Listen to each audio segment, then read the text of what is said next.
To the Lance Wallnau Show. Today is going to be one of the most important days we're doing the broadcast because we're going to be talking about the actual events that are taking place, the terror threats that are now coming through the border. The FBI is concerned about.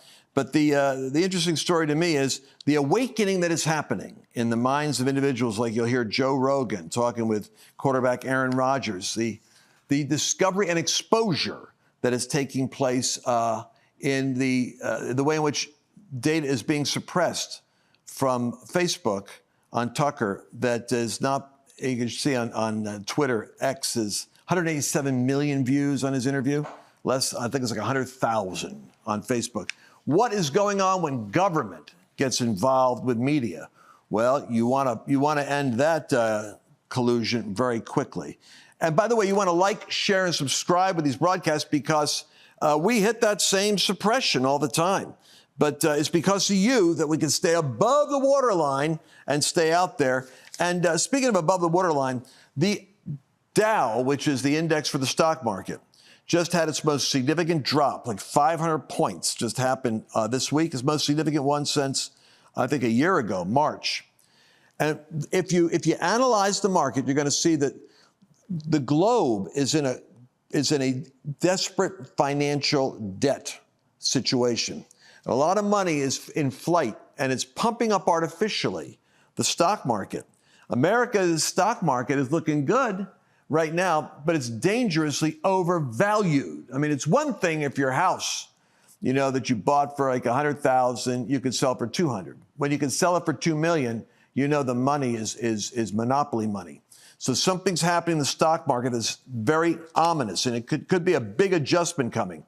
But I'm telling people all the time, you don't have to be concerned about the market if you have your money in something that is stable, which is why I'm still saying gold, silver, those types of things are going to be indispensable for commerce and for business and for technology. Go to lancewallnau.com/Birch, get the 21-page special report, and talk to somebody about whether or not gold is for you a logical and a smart move.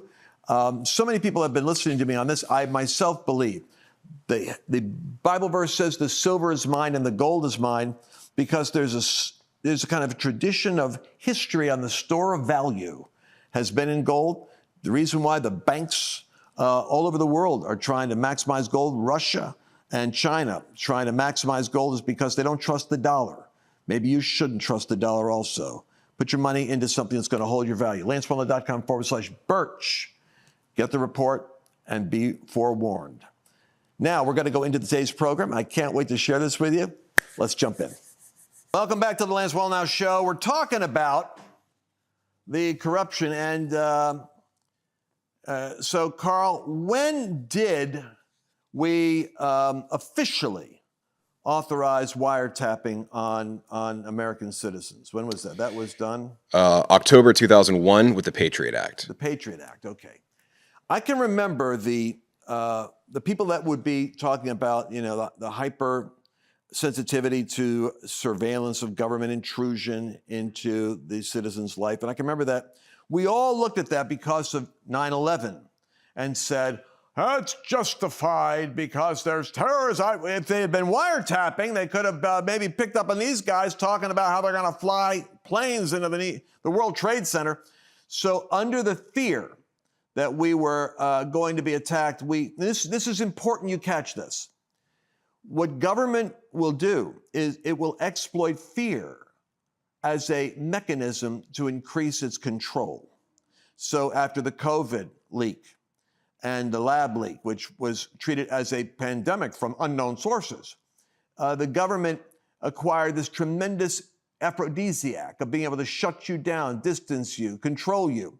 Having tasted that level of compliance in the Western nations, they now know that they can. This is a strange thing, but they know those that want more power and control know that it's possible if you incite the right fear. The World Trade Center produced the right fear for the government to have this expanded capacity. The problem was, what may have been justified in its context at the time, when the threat wasn't there, watch this.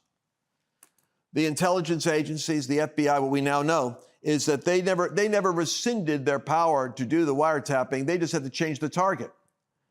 Instead of looking at, for instance, this is a fact. Remember all this spate of like 13 or 14 FBI whistleblowers that were all fired from their jobs because they came out and told congressmen and told Republicans, they said, we have been told to stop watching terrorist activity from foreign sources that are in our nation and to retarget, get this, white nationalist, MAGA extremism, because it was politically expedient that they build a narrative, and then the stupidity and lying of the FBI comes out again, and then the Democrats come out again and say the number one threat in the United States is white extremism and terrorism. And they basically were told to go find these things. Find it, look for it. And so they had to redirect their budgets and their money to go surveil American citizens that were of the Republican or conservative orientation. This is what gets you into the planting agents in Catholic churches to go watch, what's going on with the Planned Parenthood Catholics. That's when you have to realize the danger of giving the Patriot Act now is that when you no longer have terrorists to work with, you make your agencies work to suppress and surveil their political opposition, just like a banana republic. And now it's gone. And then you target and this is why they're after Trump with all these court cases. It's the logical extension of utilizing your agencies to go after your political opponents. But I'm confident that this is actually taken a while, but it's boomeranging. I can remember, I was saying in the last segment, I remember praying and being mocked by, Right Wing Watch or Rolling Stone or the various other, leftist oracles, because I prayed in a podcast based on prayers from Psalms of David, and I think from the book of Esther. It was around April of 2018, I think, in 2019, that I was praying that God would expose the Haman plot that was working against this administration, Trump and his followers, to destroy them, and that there would be an expose of it. And I was mocked because I felt that it was going to come faster. I thought it would come around the time of maybe April, in the fall, basically that commemorates the Feast of Purim, which is when Haman's governmental plot to destroy the Jews was exposed by the fasting and prayers of the Jews that knew that they could never fight against the government if the government was going to authorize their destruction. And I prayed that Brennan would be exposed. I prayed that Comey and Clapper and what the intelligence services had done to collaborate in order to create a scenario that would pull Trump out of office and vilify his movement. I prayed that it would be exposed, and I was mocked because nothing happened. And I thought, well, things don't happen right away. But the Apostle Paul had enemies that when he affected money, this is what it comes down to, power and money. It always does. Trump interrupts the pharmaceutical agenda now that he's got his eyes open. He interrupts the NATO alliance with the industrial complex and the endless wars that are feeding the trillions of dollars that go into the military establishment. And so he interrupts all that because if it's not justified, like he said, well, who needs NATO? Russia's not going to be that big a threat. I can handle Russia. I think we can neutralize North Korea and China too. And they mocked him. They thought, what crazy thinking is this? And Trump's absolutely right. Now you read news reports, the New York Times and the other leftist oracles. Oh, the danger, NATO allies warn, we'll soon be at war with Russia if we don't solidify the NATO alliance. And basically, Tucker Carlson's interview with Putin has convinced a lot of people maybe the guy is being set up to become the boogeyman. Not that he's a choir boy, but I don't know if he's worse than Brennan, Clapper, or Comey conspiring in their own government against their own seated president. My point is this. The Apostle Paul says, there's a certain guy named Alexander, a coppersmith, who made a fortune off of selling idols in Ephesus, I think.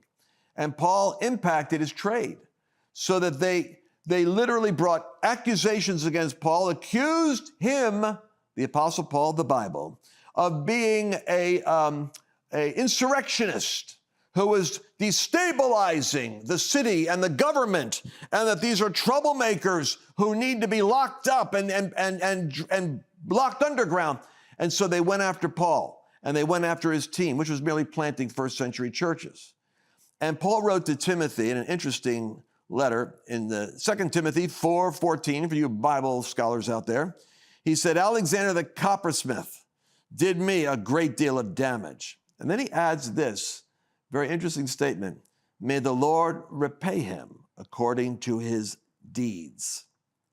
You also need to beware of him, because he greatly resisted our words, put me in a position where I had to go to court. At my first defense, nobody stood with me. Everyone forsook me. May it not be charged against them. You see, fear got over Paul's friends, just like fear comes on a lot of pastors. Fear comes upon a lot of conservatives. They don't want to wear that MAGA hat. They don't want to be associated with Trump. They're afraid they'll lose their license if they're in psychiatry, or their license if they're a doctor, if they don't subscribe to what the pharmaceutical companies want. They're afraid to speak out on their pulpits for fear that they'll be persecuted or lose people, or lose revenue when they lose people. So you see, Paul says, mercifully, he says, they are weak. They're cowardly, they're weak, but I'm going to cut them a break. They didn't stand with me when I was in court, but may God have mercy on them. They need to get stronger. But Alexander, he says something different. May God repay him for what he's done. And now I believe, my prayer is seeing daylight. May God repay Brennan, Clapper, and Comey. May the equity they've built up that makes them speaker circuit, guests for $25,000 a message, and celebrated, authorities on MSNBC and such. I pray that those that have conspired to do harm now have a reckoning. May they repent of what they've done, or deal with the consequences of their actions. That's my Bible analysis. By the way, some good news. As you know, we had that the House did vote to impeach Mayorkas. But I want to go back to the hypocrisy and the lameness of Biden's response. In the tweet, go to graphic 6 and graphic 7, put them up. I just want to read to you what Biden's comment. History will not look kindly on House Republicans for their baseless impeachment of Secretary Mayorkas. By the way, you know for a fact that Biden didn't write these. So these are the people that are running the United States and writing things for him. Instead of staging political stunts like this, the House Republicans with genuine concerns about the border should want Congress to deliver more border security. Oh, do we really need Congress to do that? Or how about your administration enforce the laws that are already there? Sadly, the same Republicans pushing this impeachment are rejecting bipartisan plans. They love bipartisan because of waffly, weak, rhino, deep state, inter-party Republicans. Bipartisan plans to strengthen border security. Congress needs to act to give my administration the tools needed to address the situation at the border. This will age very poorly because everybody knows Biden doesn't need tools to deal with anything. He is one. Sorry. He is a tool, actually. But what he needs to do is he's basically trying to push that big money project through to Ukraine, so that the military-industrial complex can keep funding whatever they're doing. You don't hear about that report about the $31 million that was taken, that was tracked, that was illegally used by people getting money over there in the corrupt hierarchy of Zelensky, listed as one of the top 5 most corrupt nations in the world, by the way, in terms of money laundering. So now the American people are having an awakening. This is the good news. We prayed for a great awakening. We didn't get the spiritual one, but we're having a rude awakening, and the rude awakening, I think, precedes a great awakening. And the proof of that is that you're now hearing the Russell Brands, the Tucker Carlsons, the influencers of the independents, and this is what freaks the left out. The voices in Bill Maher, who, until you mention the name Trump, then he goes into a Trump-Tourette syndrome. But apart from that, he actually starts talking about the lunacy on the left. That what they're doing is not, of course, it's like Dennis Prager. He says there's a difference between a liberal and a leftist. I'll give him that. There are probably some sane liberals, but the leftists have taken over the party, and their policies are what you're eating for breakfast, lunch, and dinner. May God deliver us from their foreign policy implications. We'll be right back with a big update. I want to take a moment to talk about the volatile financial time that we're in. And I want you to empower yourself with knowledge. My people perish for lack of knowledge, the Bible says. Visit lancewallnau.com/birch and get a free information kit. Consider discussing how to shift your 401k or your retirement account into a tax-sheltered gold and silver account. Why don't you go to lancewallnau.com/birch right now and take action for a secure future. And when I say that it's the Russell Brandts and the Tucker Carlsons and the Joe Rogans and the Bill Maher's, and they're the ones that, and that Jon Stewart's coming out again. He's back. Not crazy about that. Just for an episode. No, I think he's a regular now. I think he's got something going on, like on one of the, like Netflix or one of the channels. On Apple TV. On Apple TV. The problem with. Yeah. So anyway. He couldn't help himself because it's very, hey, listen, I understand it's tempting, but at least he'll do a little bit. He's bad on the right, but he'll at least swing to the left and hit him when he can. Did you see the segment that he did on Trump and Biden? Talking about mental efficiency and mental wherewithal and whatnot. It was during a press conference. Well, and his point was that they're both old, is what his point was, right? That was one of them. But the main thing beyond just they're both old, this isn't working, is we need to really fundamentally reevaluate the caliber of people that we're putting in this position of authority. Fundamentally.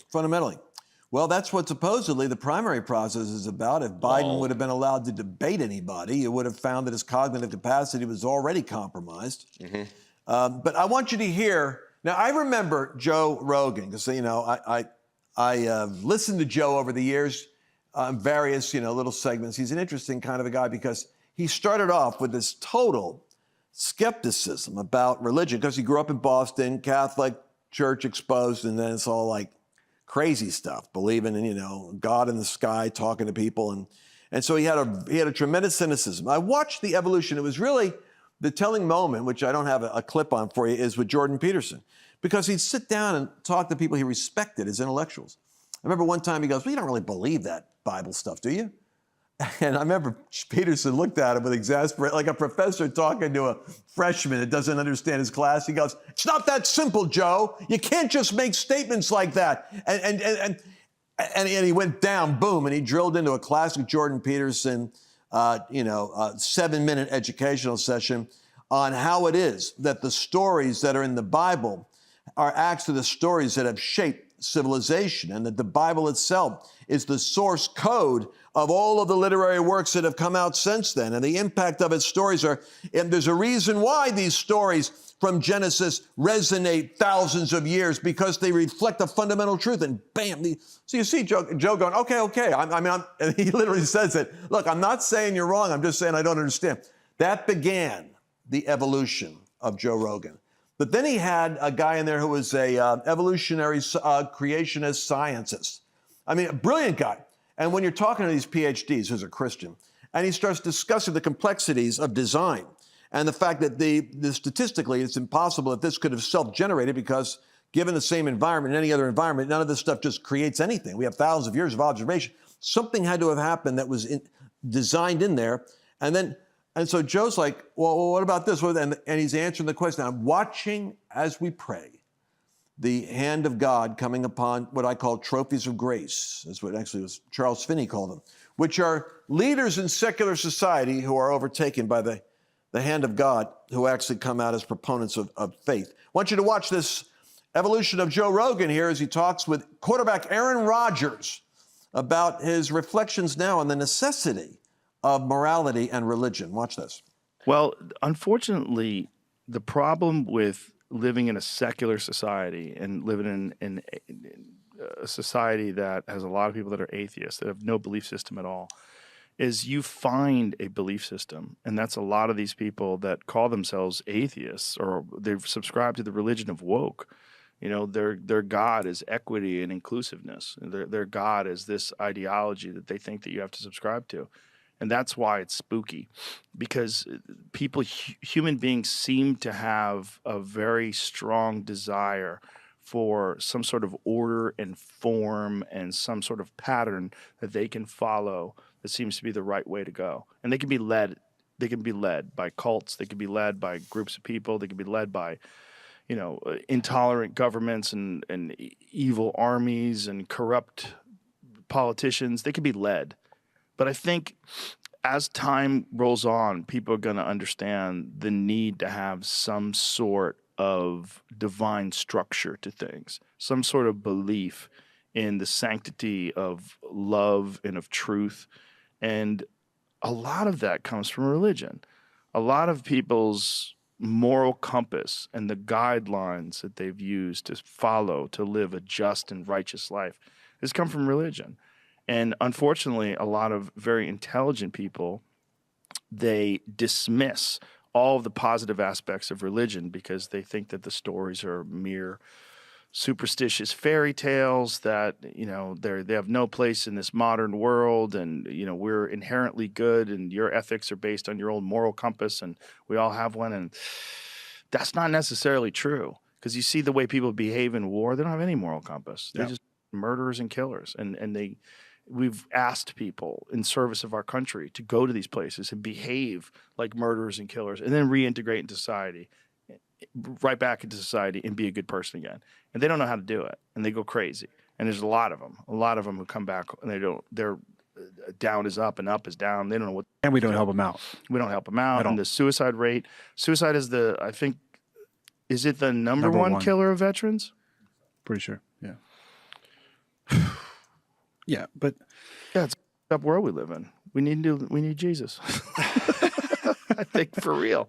Like, if he came back now, it'd be great. Like, Jesus, if you're thinking about coming back right now, now's a good time. Yeah, pretty soon. Yeah. Now's a good time. We need Jesus. Just warms the cockles of my heart to hear Joe Rogan say we need Jesus. But what he's saying, listen, there's a reason why he was considered part of the intellectual dark web, along with Weinstein, Eric and Brett, and Peterson. Why Joe Rogan? Well, because he has kind of an intuitive genius about him, which is why he's so you can listen to him. He approaches subjects with curiosity. He's not afraid to ask really good, congruent questions as he's evolving and listening to whether this is BS or whether this is accurate. And you could see, literally, if you followed him and listened to him over the years, you're watching the evolution of Jordan Peterson. The evolution of Joe Rogan. Joe Rogan. And I credit Peterson as being the guy that kind of started the jolt on that. But he's making an interesting statement. He's in his analysis, which you're not going to hear in most pulpits, but it's true. He's saying that human beings are inherently built with a God-shaped void that they fill with some form of faith. And if their faith isn't in a transcendent God who is above and outside of man, judging man who you're ultimately accountable to, then man becomes his own God. And your own moral compass becomes your moral compass. The whole Marxist delusion, which really tells you Marxism, which is the essence of what communism, Marxism, equity is all about. The common theme there is that man can create utopia if man can be in charge, that the right people can have total authority. We can create heaven on earth, and we can redisperse things so that everybody is taken care of. This is the World Economic Forum elites. This is what Klaus Schwab believes. This is what the elites believe. And this is the seduction of man being God could create. If we only had total power, we could create an equitable system. The problem with that is that human beings, being the way they are too weak to be able to have total power.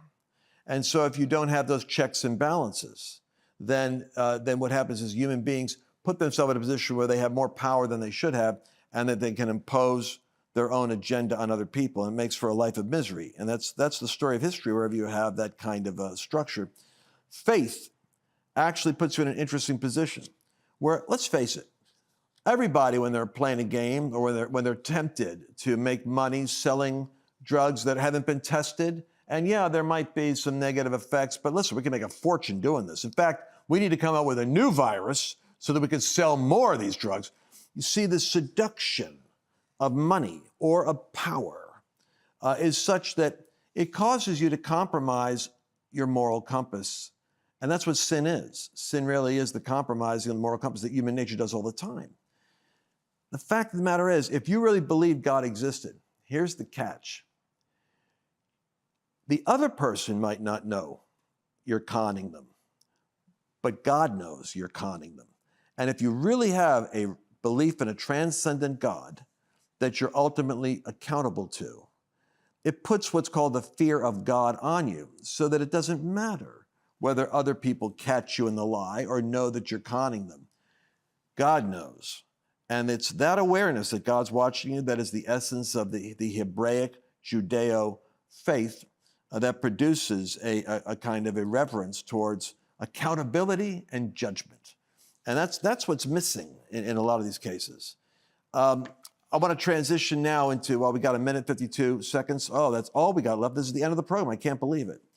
Can you believe it? Let's go real quick, real fast to graphic 20. The Wall Street Journal, Facebook demoted the video of Tucker Carlson by 50% at the demand of the Biden White House.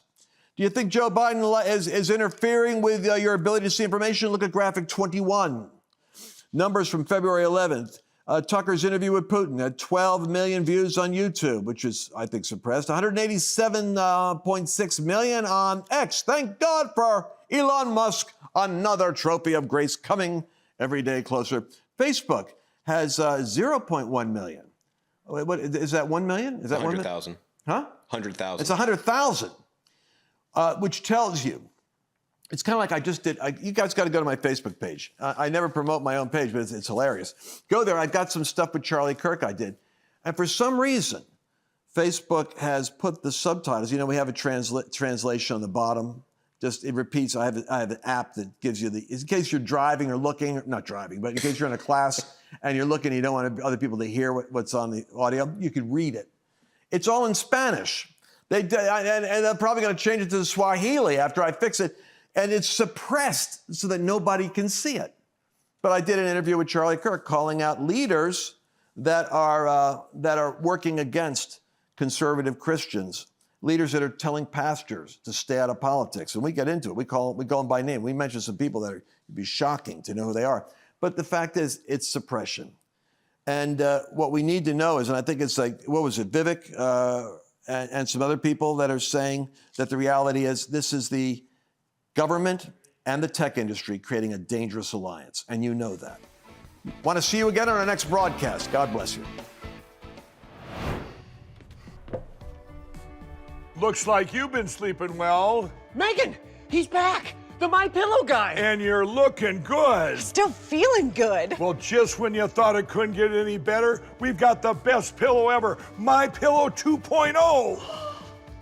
When I invented My Pillow, it had everything you'd ever want in a pillow. Well, now there's new technology that makes it even better. My Pillow 2.0 has my patented fill combined with a cooling fabric with temperature regulating thread. My Pillow 2.0 is truly the next generation of My Pillow. Now's the time to go to mypillow.com or call the number on your screen. Use the promo code to save 50% on your My Pillow 2.0. Not only that, for a limited time, your entire order ships absolutely free. You're sleeping even better. And cooler, too. And you're looking good. Feeling good. I knew you would. mypillow.com.